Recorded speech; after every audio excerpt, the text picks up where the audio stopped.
이번 단원에서는 객체지향 프로그램의 기본 개념에 대해서 학습을 하겠습니다. 객체지향 프로그래밍 개념은 여러분들이 이전 단원에서 배우셨던 추상 데이터 타입과 매우 유사한데요. 대신에 좀 더 새로운 개념들이 더 첨가가 되는 그런 모습을 보입니다. 그래서 특히 그 중심에는 상속 개념이 있고요. 그래서 이번 단원에서는 이러한 차이점과 공통점들에 대해서 좀 더 자세히 알아보도록 하겠습니다.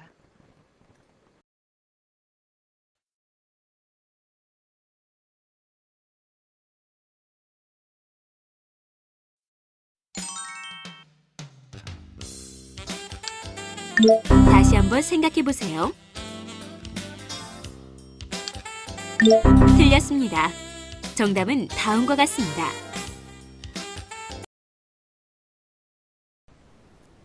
자, 우리가 전에 추상 데이터 타입에 대해서 배웠습니다. 추상 데이터 타입은 여러 장점이 있었죠. 그래서 인캡슐레이션도 되고, 인포메이션 하이딩도 되고, 분리 컴파일도 되고, 그래서 기존의 함수 단위로 구조화한 거, 인캡슐레이션 한 것보다는 좀 더 한차원 더 높은 구조화된 프로그램이 가능하고, 소프트웨어 생산도 보다 효과적이고요. 유지 보수에도 유리하고, 이런 장점들을 훑어봤는데요.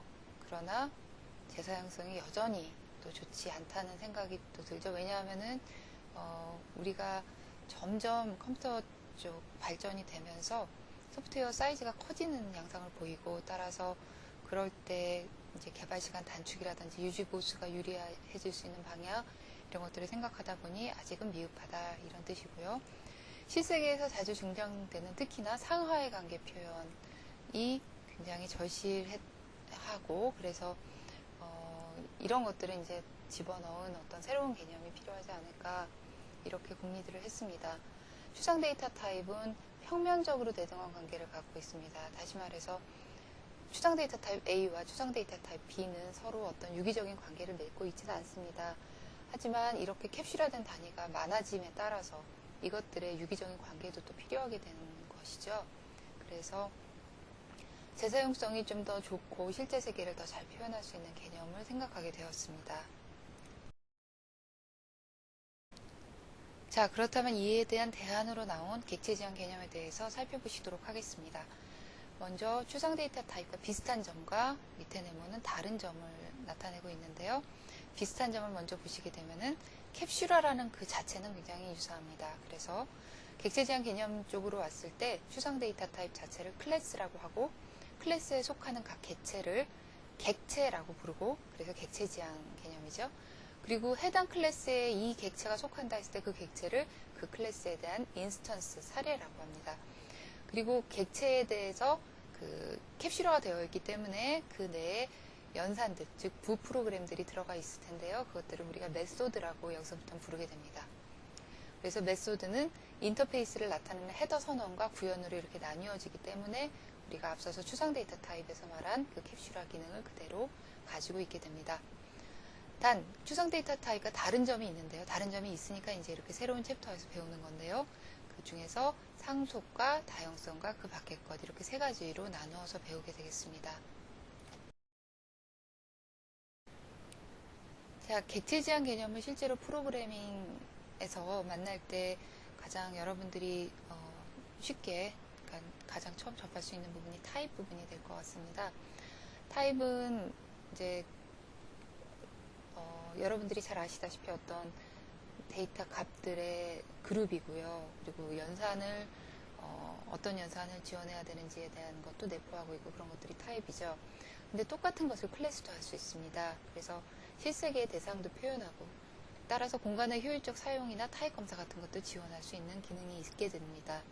그래서 앞서서 인캡슐레이션 같은 기능을 제공했던 추상 데이터 타입과 똑같이 추상 데이터 타입은 타입자가 아예 들어가 있죠. 그래서 클래스도 타입 기능을 제공할 수 있습니다. 그래서 한번 보시면은, 자, 어떤 클래스가 인스턴스로 뭔가를 가졌습니다. 그럴 때는 그 클래스에서 제시하고 있는 각 데이터들과 연산들을 구비하고 있다는 그런 뜻이 되거든요. 그래서 이 오른쪽 부분을 보시면, 어사이먼트 오른쪽 부분을 보시면 펄슨이라는 클래스에 대한 인스턴스 하나를 보시겠는데요. 이름은 홍길동이고 주소는 대전시 궁도, 연산은 이런 연산들이 있다. 이렇게 이제 기술이 될 수 있는 그런 객체가 되겠습니다. 그래서 이 객체, 이 인스턴스는 그러면은 뭐라고 생각할 수 있냐면은 펄슨 클래스에 속한다. 다시 말하자면 펄슨 타입이다라고 얘기를 합니다. 그래서 이렇게 펄슨 타입 객체가 있으면은요, 이 펄슨 타입 객체는 이렇게 펄슨 타입 변수의 지정이 가능합니다. 자, 왼쪽과 오른쪽은 굉장히 달라요. 오른쪽은 객체 자체, 어떤 데이터 덩어리 연산과 함께 인캡슐레이션 된 어떤 단위라고 보시면 되고요. 왼쪽은 변수입니다. 그래서 이 변수는 이 오른쪽에 있는 값이 그대로 들어갑니다.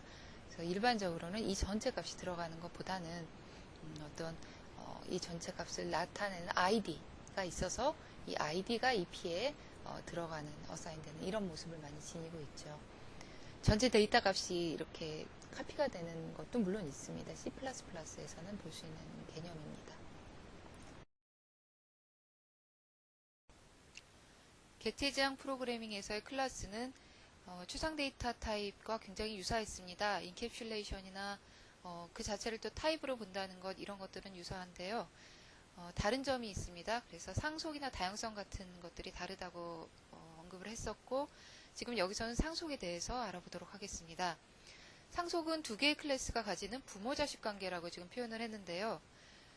일반적으로 추상 데이터 타입에서 두 개의 추상 데이터 타입은 서로 어떤 유기적인 관계를 가지지 않습니다. 평면적입니다. 그런데 객체 지향 프로그래밍에서의 클래스는 서로 부모-자식 관계와 같은 그런 관계를 가지게 됩니다. 아래 예를 보시면 사람과 학생, 운송수단과 기차, 재생도구와 오디오 재생도구, 각각이 다 클래스라고 본다면은 예를 들어 사람 클래스와 학생 클래스 간의 관계는 부모-자식 관계라고 볼 수가 있고요. 운송수단 클래스와 기차와의 관계도 마찬가지고, 재생도구 클래스, 오디오 재생도구 클래스의 관계도 마찬가지입니다. 자, 부모 클래스는 상위 클래스 혹은 슈퍼 클래스라고 불리고요. 자식 클래스는 하위 클래스 혹은 서브 클래스라고 불립니다. 하위 클래스에 속하는 객체는 상위 클래스에도 속하는 것으로 간주합니다. 예를 들어서 오디오 재생도구 클래스에 속하는 어떤 객체가 있다고 할 때 이것은 재생도구 맞죠? 그래서 재생도구 클래스에도 속합니다. 학생 클래스에 속하는 객체, 학생 객체 하나 꺼냈는데 이것은 사람 맞죠? 그래서 사람 클래스에도 속하죠. 이건 집합의 포함관계와도 무지 비슷한데, 우리가 집합의 포함관계를 수학적으로 정의할 때 A라는 집합이 B라는 집합을 포함한다라는 의미는 B라는 집합에서 원소 하나를 꺼냈을 때 그것이 도로 A의 원소도 된다라는 게 만족하면은 그렇게 포함관계를 정의를 하죠. 그것과 매우 유사하고요.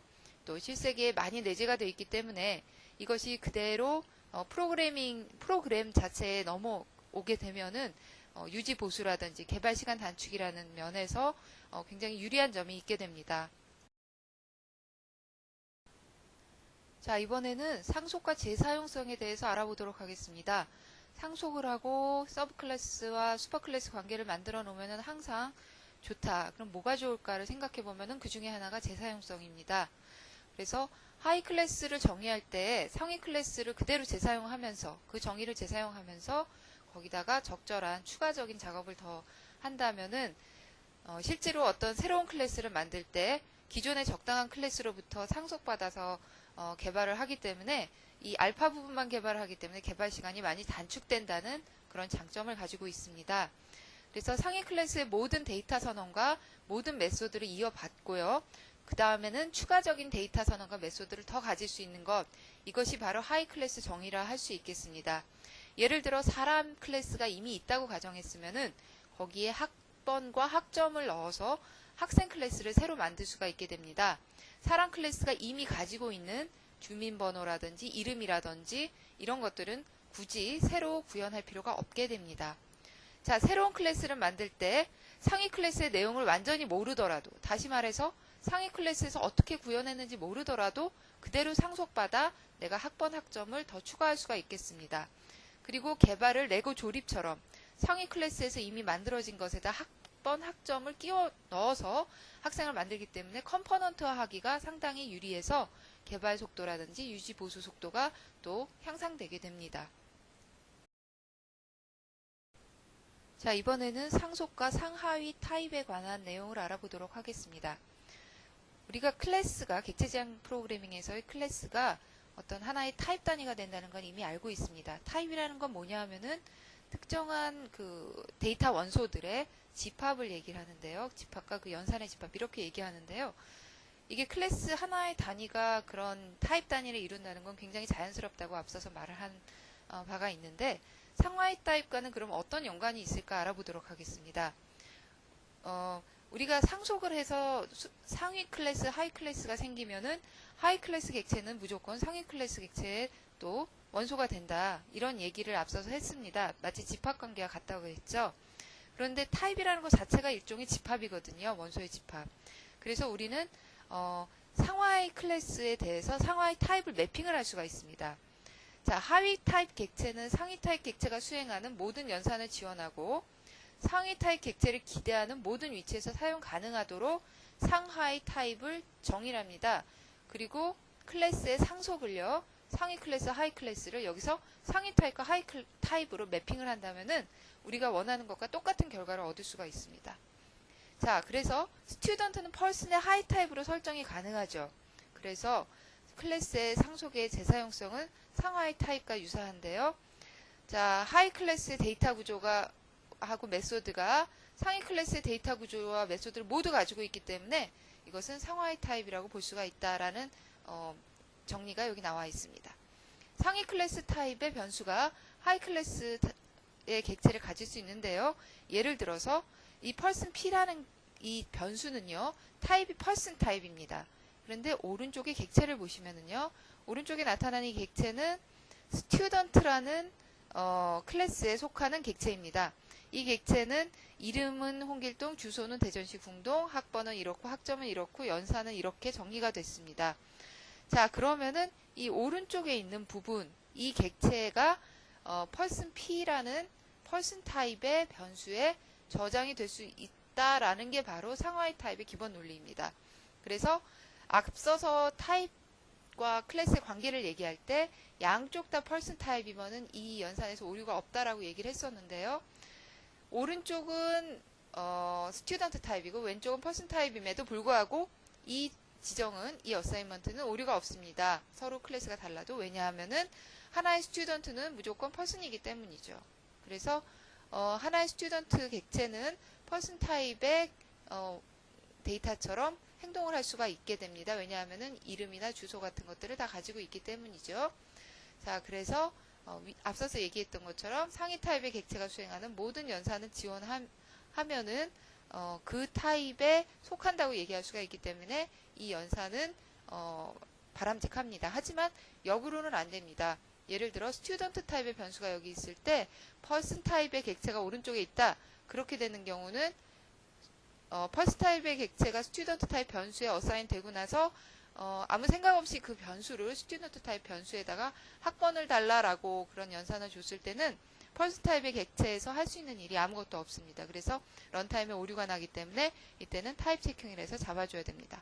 다시 한번 강조하면 왼쪽에 어사인먼트 왼쪽에 상위 타입, 어사인먼트 오른쪽에 하위 타입일 경우 문제가 없으나 어사인먼트 왼쪽에 하위 타입, 어사인먼트 오른쪽에 상위 타입이 있을 때는 항상 문제가 있기 때문에 타입 오류가 납니다. 꼭 명심하시기 바랍니다. 자, 지금부터는 객체 지향 프로그래밍에서 만약에 우리가 객체 지향 프로그래밍 언어를 하나 만든다고 했을 때 그 언어에서 설계할 때 고려할 점에 대해서 살펴보도록 하겠습니다. 상속과 상하이 타입 관계에서의 논점인데 데이터 구조와 메소드의 재사용이 된다고 반드시 타입의 상하이 구조를 부여할 필요가 있을까라는 겁니다. 예를 들어서 아까 보셨듯이 펄슨하고 스튜던트는 서로 상하이 클래스 상속 관계를 가지죠. 그런데 이게 상하이 타입과 너무도 유사해서 그대로 매핑을 했습니다. 하지만 항상 이거를 프로그래밍 언어에서 지원을 할 필요가 있을까 하는 논점은 여러 언어에서 생각이 되어 왔던 부분입니다. 왜냐하면은 서로 그렇게 똑같이 갈 경우도 있지만 다르게 갈 경우도 있기 때문입니다. 예를 들어서 구현 편의상 펄슨에서 클래스 펫을 상속받습니다. 이거는 완전히 구현 편의이고 펄슨이 어떤 아이디와 네임을 가지기 때문에 클래스 펫도 아이디와 네임을 가지니까 여기서 그냥 상속받아서 구현해야지 라고 생각해서 상속받았을 때 클래스 펫의 어떤 원소를 클래스 펄슨의 원소라고 할 수는 없죠. 이건 애완동물이죠. 이렇게 되는 경우들이 가끔 보입니다. 꽤 많이 보입니다, 사실. 그래서 이런 경우까지 우리가 타입의 상하이 구조를 부여해서 클래스 펫에 있는 객체를 펄슨의 객체라고 간주하는 어떤 타입 구조를 이제 운영해 나갈지에 대한 거는 또 이제 어떤 이슈가 된다고 볼 수가 있겠습니다. 그 다음에 상하이 타입으로 간주되는 경우 반드시 동일한 데이터 구조와 동일한 메소드 구현을 가져야만 할까? 이런 문제가 있는데요. 그렇진 않습니다, 사실은. 예를 들어서 스튜던트라는 클래스를 만들 때 클래스 펄슨에서 상속받지 않았다면, 클래스 펄슨에서 상속받지 않았는데 스튜던트 클래스를 만들긴 했는데 얘네가 서로 구현이 너무 달라서 그렇게 만들지는 않았지만 실세계에서 의미하는 바는 서로 부분집합 관계다라고 했을 때는 사실 타입상으로는 상하이 타입입니다. 자, 그래서 상속관계와 상하이 타입 관계가 이렇게 계속 같이 가는 게 맞는지 아닌지에 대한 문제가 이렇게 그동안 논점으로 되어 왔습니다. 하지만 지금 현재는 이러한 것들을 많이들 고민을 해서 우선 상하이 타입 관계로 가되 또 여러 가지 다른 툴로 보완을 해 나가는 그런 모습을 보여주고 있습니다. 자, 앞서서 상속과 그러니까 상위 클래스, 하이 클래스 관계가 상속이라고 본다면 그럼 구현 상속과 타입 관계, 상위 타입, 하이 타입 관계가 서로 늘 함께 가는 것은 아니다 라는 것을 말을 하면서 지금 현재 나오는 많은 프로그래밍 언어들에서는 일단은 같이 가되 다른 어떤 도구로 더 보충한다고 얘기를 했거든요. 그래서 그 보충하는 도구의 하나로 볼 수 있는 것이 바로 오버라이드라고 볼 수 있습니다. 이것은 뭐냐 하면은 상위 클래스가 제공하는 기존 메소드 구현을 그대로 상속받진 않고, 다시 말해서 그 구현 그대로 쓰지 않고 대신에 나만의 구현을 쓰고 싶을 때 그때를 같은 이름의 메소드에 대해서, 연산에 대해서 나만의 하이 클래스만의 어떤 메소드 구현을 만든다는 의미로 오버라이드라는 용어를 사용하게 됩니다. 예를 들어 클래스 펄슨이라는 것에 프린트 데이터라는 어떤 메소드가 있는데요. 이 메소드는 주민번호와 이름과 주소만을 출력한다고 본다면은 클래스 스튜던트는 이제 학번도 찍어야 되기 때문에 이것만 가지고는 좀 부족합니다. 그러면은 자기 자신만의 클래스를 새로 만들게 됩니다. 그것을 바로 오버라이드라고 부르고요. 이 오버라이드된 프린트 데이터라는 메소드에서는 학번 학점까지도 더 출력할 수 있도록 구현해주면 되는 것입니다.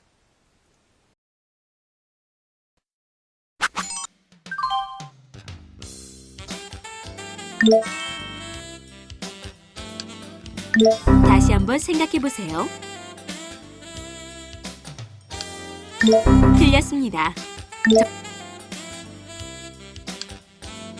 다시 한번 생각해 보세요. 틀렸습니다. 정답은 다음과 같습니다.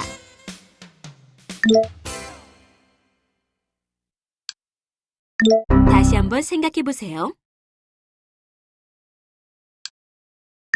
틀렸습니다.